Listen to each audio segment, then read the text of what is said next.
my people, it is your girl, Adeola, do well. Have you heard the news that the president of the Gambia, His Excellency Sheikh Professor Alhaji Dr. Abdulaziz Awal, Jammeh Jejong Nasiruddin, Yaya AJJ Jammeh Babili Mansa lost the election in the Gambia? Fada!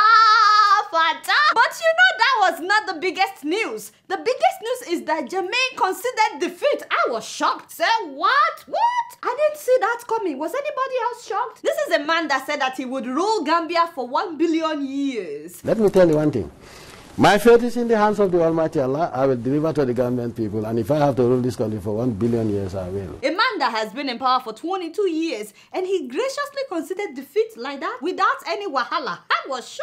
But you know, I am so happy. I'm so happy. Jammeh, my brother, you have done well to concede defeat like that. Hey, he must have been watching my show. It was a surprise because the day before the election, this man shut down the internet in the Gambia. So no one had access to social media, to Facebook, Twitter, or Instagram. And then he ordered the telecommunication department to shut down all international phone calls. So nobody in Gambia could call their family members outside the Gambia to tell them about the election, and nobody outside the Gambia could call to check on their people during the election. And on top of that, Jammeh closed the Gambian borders throughout the election. So people were like, this man is trying to rig the election. And not only that, he announced before the elections that nobody would be allowed to protest after the election. So we were also sure that he would rig and not concede to defeat. But the same man accepted defeat. It is a new day in Africa.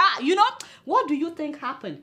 I mean, something must have happened. You know what? I can only thank the Almighty Allah. No, remember, he told us that it is only Allah that could remove him from office. Allah must have removed Yaya Jammeh. We need to thank the Almighty Allah. My people, please join me to say Alhamdulillah. Gambians have been celebrating all over the world. We're so happy today. Today is the day we stand on our feet and we give free speech. We can say anything we want to say without any soldier or any police harassing us or anything.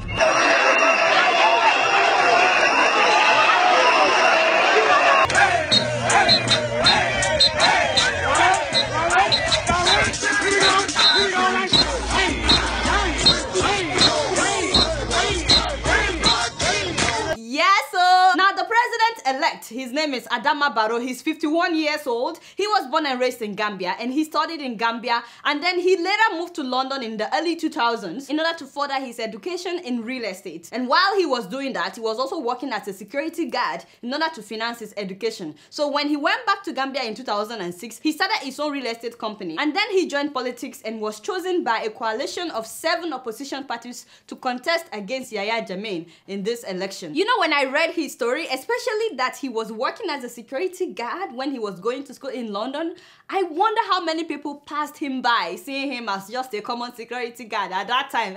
Who would have thought that security guard would someday become a president? My people, never ever look down on anybody. In fact, if you live in America or London, next time you see a security guard from Africa, be their friend. You never know, they may become the next president of their country, which is why I never look down on Koledo. It's very troublesome. He gets in trouble. But he will become somebody someday. Do well. So to the new president-elect, I hope you know that we'll be watching you, we'll be following you, we'll be monitoring every policy, everything that you will be doing. Do not disappoint the people of Gambia, because when Yaya Jammeh took over in a coup 22 years ago, people were very hopeful as well because they were tired of the previous administration. So they thought that Jammeh would do well. He ended up becoming a dictator. So we're hoping that history will not repeat itself in the Gambia. Gambians have been through a lot, so the hope is really high. People are looking forward to real change. Do not mess up like Yaya Jammeh, because we're watching you. Me and Koledo will be watching you live and direct. Congratulations, but you need to get to work as soon as the ceremony is over. So while we're celebrating the triumph of democracy in the Gambia, I like to take a moment to remember all those that have lost their lives in the fight for freedom in the Gambia. The list is endless. There are so many people that were killed during the last 22 years of Yaya Jammeh, like the Mile 2 prisoners that were killed in August of 2012. Also the 14 students that were massacred because they were protesting in April of year 2000. 14 of them were killed and 1 journalist was also killed that day. We like to remember Usman Sese, Deida Haidara, as well as all the journalists that were killed during the Jammeh administration. And let's not forget the journalists that also disappeared. Like my brother Chief Ebrima Mane, he disappeared since 2006 because of the stories that he did about Jammeh. And let's not forget those that tried to overthrow Yahya Jammeh in 2006 and he killed all of them, as well as those that were killed when they attempted to overthrow him in December of 2014. That includes the Gambian soldiers that went from the US and the UK. I'm talking about Lieutenant Colonel Nami Sane as well as Captain Njaga Jane. So all the people that paid the ultimate price for democracy in the Gambia, I wonder how their family members must feel on a day like this. May their souls rest in perfect peace. And also, let's not forget everybody that has been tortured at the National Intelligence Agency headquarters in Banjul and all the political prisoners. I wonder how they must feel on a day like this. And of course, kudos to all the journalists that are living in exile, people like Fatou Camara,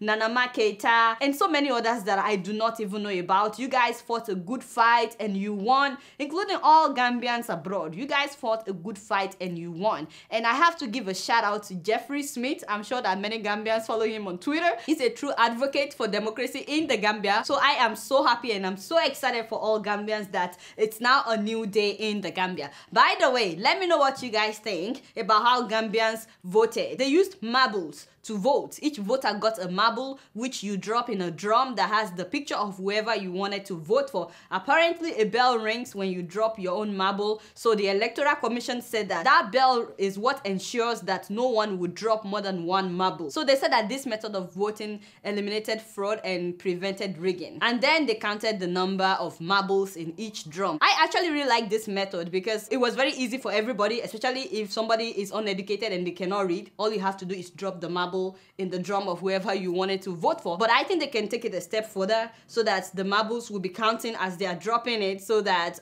they won't have to be counting 1 by 1. So let me know what you think about that method of election. So once again, congratulations big time to Gambia. Prepare my luggage. We are going to Gambia. We are going to Gambia. You guys know I don't know much. Guess what? I'm just keeping it real.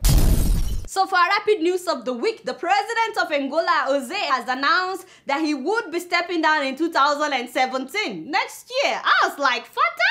I'm telling you, it's a new day in Africa. All these dictators are saying that they want to step down. I mean, not long ago, Mugabe of Zimbabwe said that he would be stepping down. Now the president of Angola has announced that he will be stepping down in 2017. We're very, very excited. That is next year. This man has been president for 37 years. Oh Lord, have 37 years. In fact, he's the longest serving African president. Him and Theodore Obiang of Equatorial Guinea. Both of them came in since 1979. I honestly cannot wait to see the change. Hopefully he's not just saying it. Hopefully he would leave, and we're hoping that he will live with his daughter and his son as well. Because if he leaves and they take over, then he didn't really leave. Sure, you understand? We are tired of the same family. And speaking of elections, Ghanaian election is coming up very, very soon, December 7th. And the 2 main candidates, like I said before, is President John Mahama as well as Nana Akufo-Addo. I really cannot wait to see what the result of the election would be. By the way, why? Why, Charlie, why? Why are some Ghanaians doing me like that? Can you believe that some Ghanaians went and re-edited the episode that I did about the coming election? They carved out where I talked about the not so good part of Mahama's administration and they put it with the beginning of my story and the end of the story, making it look like the only thing I talked about on that episode was the not so good part of John Mahama's administration. And I heard that this thing has gone viral in Ghana, that they are passing it on WhatsApp. So people are calling me from all over Ghana that, Adeola, you are campaigning for Nana Akufo-Addo. I said, no, I am not campaigning for anybody. I don't know Nana Akufo-Addo. I don't know John Mahama. I'm not campaigning for either of them. I talked about the 2 of them. So that is not correct. Whoever did this, that is not correct. Why do people like doing this? This is not the first time. I've talked about Biafra several times on this show, and there was a time that some Biafrans carved out where I was blaming the Nigerian government about what happened during the Biafra war. They completely deleted where I talked about what Biafrans did wrong. So they uploaded that one on Facebook and said that I was advocating for Biafra, that I was advocating for Nigeria to divide. And I'm like, and people started calling me from different parts of the world, like, I don't know why people do that. They need to stop changing my narratives on this show because it is misleading people. There are people that would never get to see the full episode, but they only see that one that you re-edited, and now they think that is all I talked about. It's a misrepresentation of my character, of my image, of who I am, and it is an insults to call it a war after working so hard to get you guys those shows. Why do people like to do that? Please, you need to stop misrepresenting me because that is not correct. You guys don't know much. Guess what? I'm just keeping it real. And while we're talking about elections, okay, so I actually didn't want to talk about this story. Honestly, I swear, I didn't want to talk about it. But the man of God himself did not stop talking. So now we have to talk about it. A few weeks ago, when we had the US election, I asked if anybody knows what happened to TB Joshua's prophecy about the US election. Well, we've all forgotten about the story. And you know, we moved on until the man of God came out to explain himself to us. The prophecy I gave here last Sunday, thousands of people, they went for fasting and prayer, crying to God that God, please hear our cry. We want this to change. Okay, so he was trying to say that he did not make a mistake as a prophet, okay? That his prophecy was genuine. It's just that now people can change his prophecy. They call, say, thank you, man of God. Thank you. You are wake up. We heard your prophecy, and immediately we call ourselves. Thousands or so. We went to wilderness, we fast and prayed, naked pray. I'm so sorry. I'm not sure if you guys heard that, but he's telling us that after his prophecy came out, Americans called him to thank him for his prophecy, and then they gathered in thousands and they all naked themselves to pray. This is your prophecy. Give us clue and guideline. Change this law. Help us, Lord. Fasting and prayer. Make a pray.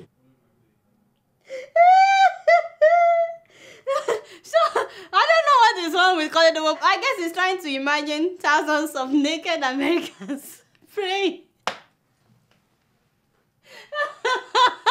But why did they have to naked? Is what I don't know. Anyway, I am so happy that the man of God explained himself. That way we don't have to guess about what happened to the prophecy. But you know, this is the only thing that I don't like. This is out of one in the cartons. Not only the email, the picture is there. Why? Why is it that on a day like this, you did not show us the carton? Because you know, if the prophecy came to pass, you won't hold back in the things that you will show us. It's not a fake email. Of course, it's not a fake email, in case anybody is doubting. Me, I already know, by the way, that it's not a fake email. You don't need to convince me. But you know that there are some enemies of progress. People that don't believe, people of little faith. Yes, they are the ones that we need to convince. Okay, don't open the picture, just read the email. Don't open the picture, okay? I will show you the picture at a distance.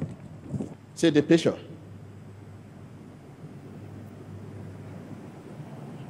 You see the picture?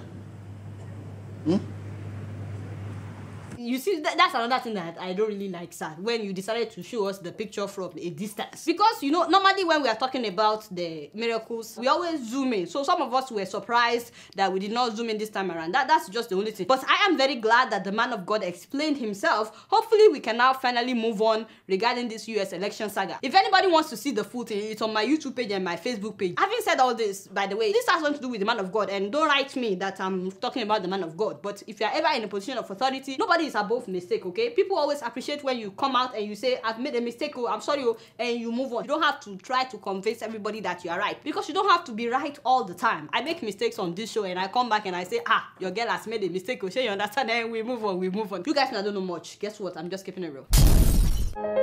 Growing up in Kenya, my sister and I were very close. But like any sisters, we fought a lot. She always got new clothes and I always got hand-me-downs. Now she's putting her children through school in Kenya. We still fight sometimes, especially when I send money for the kids. I tell her, buy some clothes for the younger one, and we both laugh. With nearly 500,000 locations, our app and online, this is moving money for better. Alright, y'all, it's been real, and I'm keeping it real right up in here. Don't forget to follow me on Facebook, Twitter, and Instagram. Until next week, I'm gonna see y'all later. Peace out!